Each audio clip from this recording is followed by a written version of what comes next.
just years don't get old. to see Yeah. Mark, like, I don't know. He just like doesn't like, he's like one of the least impressive characters in the show.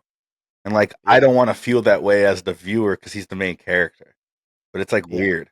Like like he's almost the least likable character.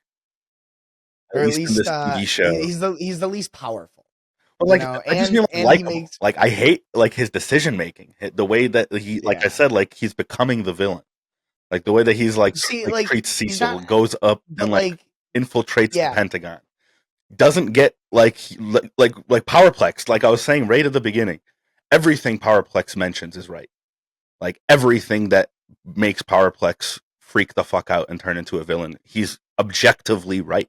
Well, he's not objectively right about everything because what he's doing is he's putting the blame for Omni-Man's decisions onto the That's what I was just about to say. Was Invincible a victim that day? Yeah, but like so was everyone else.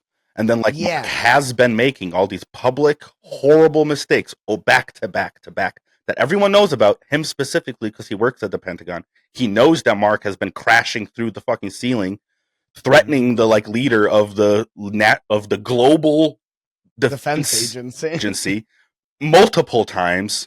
You know what I mean? Like they just know this. Like he's objectively right. Like yeah, Mark was a victim, but Mark is becoming a totalitarian ruler of Earth. Like I said, at the end of season 3, the path, he's still walking it. They haven't stepped back from that yet.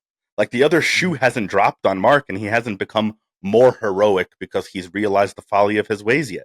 He's still going down the path of totalitarian leader Mark that all those other Marks eventually get to. Yeah. He's one of them. I would one of them, just not yet. You know, I would argue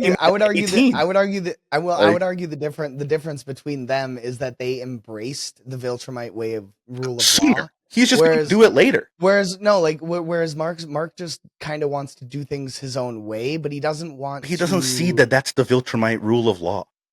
But he doesn't want to. He doesn't want to do it. Like for instance, at the end of season 3, Cecil is saying, "I want you to lead the Guardians of the Globe," and he's like, "No, I can't do that. I'm at least like they're showing that he's self-aware of it. That he's like, that's a bad idea because I have my own shit I'm dealing with, and I clearly make poor decisions as a leader.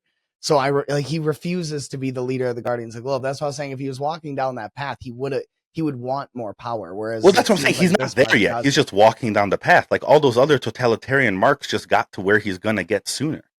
He's gonna get there. If he's not doing Viltrumite rule, he's just doing Mark rule. Like eventually, the people in his life are gonna die, and he's gonna rule over Earth if he keeps walking down this path. Like there's gonna be there's no way around it. Yeah, there's nowhere to hold, no one to hold him accountable. You know what I mean? Like if you don't know the comics and you don't know what's coming, which I kind of do through you. But at the same time, if I didn't, I would think that this is a show about Mark becoming the villain, and either Oliver having to stop him, or the other heroes that love Mark having to come together and kill him or stop him. That's what I would think is happening.